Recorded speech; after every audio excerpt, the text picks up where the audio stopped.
నా ప్రాణానికి ప్రాణమైన తెలుగు ప్రేక్షక దేవుళ్ళందరికీ నమస్కారం. నా జీవితంలో ఇవాళ ఒక అదృష్టమైన రోజు. ఎందుకు అనంటే, విశ్వవిఖ్యాత నట సార్వభౌమ నందమూరి తారక రామారావు గారింట్లో పుట్టే అదృష్టాన్ని దేవుడు నాకు ప్రసాదిస్తే, ఆయనతో పాటు మహామహులను కొంతమందిని నేను కలుసుకున్నాను. అందులో అతి ముఖ్యమైన వ్యక్తి నాగభూషణం గారు. రక్త కన్నీర్ నాగభూషణం.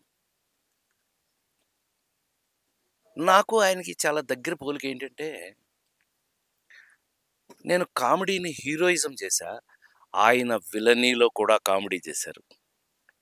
చిన్న అంటే వారిని చూసి కొన్ని నేర్చుకున్న అనుభవాలు.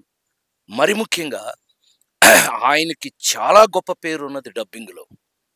ఆయన షూటింగ్‌లో ఏ టైమింగ్‌లో అయితే డైలాగ్ చెప్తారో, డబ్బింగు కళ్ళు మూసుకొని చెప్పగలరాయన. ఇలా నాగభూషణం గారి గురించి చెప్పుకుంటూ పోతే నేను ఎన్నో చెప్పగలను. ఎందుకంటే వారు స్టేజ్ మీద నుంచి వచ్చిన నటులు వారు. అంటే మోస్ట్ ఆథెంటిక్ యాక్టర్. ఆయన స్టేజ్‌ని సినిమాల్లో యాక్ట్ చేసి కూడా స్టేజ్‌ని వదలలా ఆయన. 'రక్త కన్నీర్' నాటకంతో ఇంకా అనేకం. ఇంకా నాకు అవగాహన తక్కువ. ఏది ఏమైనా దాని గురించి నాకు చెప్పాలి అనంటే, అనేక సంవత్సరాలుగా ఈనాడులో పనిచేస్తున్నటువంటి మా ఫయాజ్ భాయ్ చెప్పాలి. Fayaz bhai is the senior most journalist in Eenadu. ఆయన ఏదో మీ ఊరోడేనా? లేకపోతే ప్రేమతోనా? లేదు. లేకపోతే గుడ్ యాక్టరేనా? మంచి వ్యక్తి. శభాష్!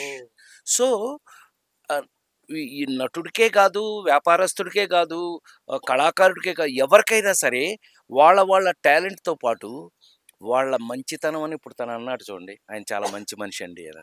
ఆ క్యారెక్టర్ ఎవరికి ఉన్నా 10 కాలాల పాటు వాళ్ళు నిలబడిపోతారు. అలాంటి వారిలో ఒకళ్ళే మన నాగభూషణం గారు.